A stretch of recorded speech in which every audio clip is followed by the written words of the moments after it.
You know what that music means. Time for politics. In the 2016 election, you can expect a fresh round of political theater and a new cast of characters in the coming year.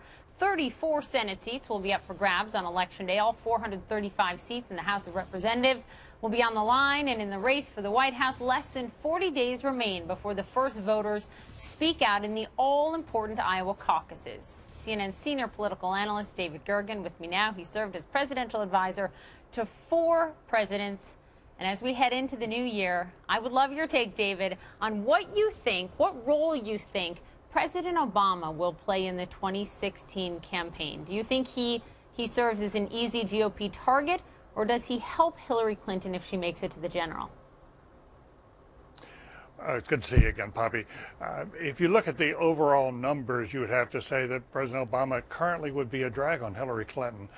Normally, when a party holds a White House and there's somebody fresh from that party running for the office, you need the incumbent to be about 50% or higher in order to give you any help.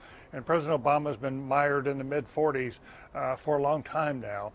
His disapproval rate is about 8 points higher than his approval rate. So if you look at the overall, Poppy, you'd have to say he's going to be a drag.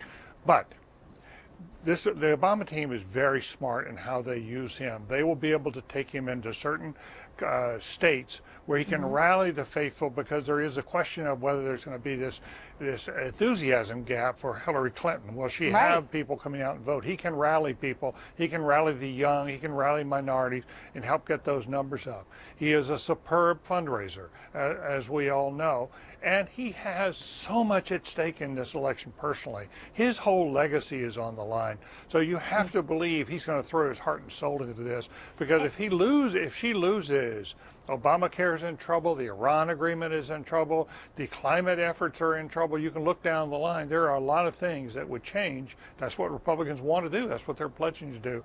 So he has a lot at stake, and I think he'll throw himself into this.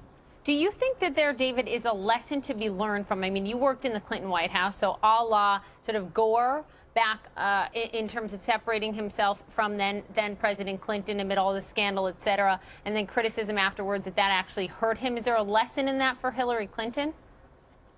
There is certainly a lesson about being supporting the president on those areas which are popular and have support beyond the Democratic Party. She's got to be careful about this. Back in 2000, when Al Gore ran, and he ran away from Bill Clinton's record, he'd been his vice president, but he essentially didn't play up the economic dynamism of the Clinton years. And I think he lost the election because of that, in part, or a significant part. So I think Hillary Clinton has to sort of separate herself out on those issues where where she feels he's gotten in trouble, especially on foreign policy, because Trump, if he is the nominee, is going to run as the strong person in the race who's going to defend America, and she has to be seen as stronger and tougher, which I think she is in her heart, in her own belief system, than President Obama. And at the same time, President Obama's people have to give her room to separate out. Well, they're sophisticated people. I think they'll do that. And look, she points out, I told the president to arm the Syrian rebels long ago. He opted not to. She's calling for no-fly zone. So she has differentiated herself. But let's look at these numbers. I think these are so telling from the CNN ORC poll that came out this week. And what it shows is how Hillary Clinton fares in a hypothetical general election matchup, really, against the 3 GOP frontrunners. She is 49 to 47 versus Trump. She is 46 to 48 versus Cruz.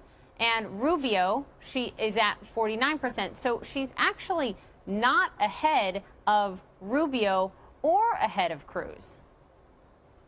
Well, yes, that's true. And you must find this, Poppy, as I do, that if you talk to people like us, the so-called chattering classes, as the British like to call them, up and down the East Coast, you run into very few people who say they know anybody who's going to vote for Trump.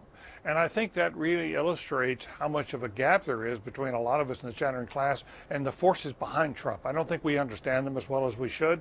We're not connected to them as Americans as well as we should be. And I think that within the chattering classes, it's sort of a given. Oh, she'll walk all over Trump. She would walk all over Rubio. She'd walk all over Cruz. Not in those numbers. She's going to have this commanding lead. And you look at those numbers and you say, wait a minute, guys. This is a lot closer than it looks at this stage. Don't count her in. Don't she? Just as you shoot her, you know, she was a shoe-in in 2008. Didn't work out quite that way, did it?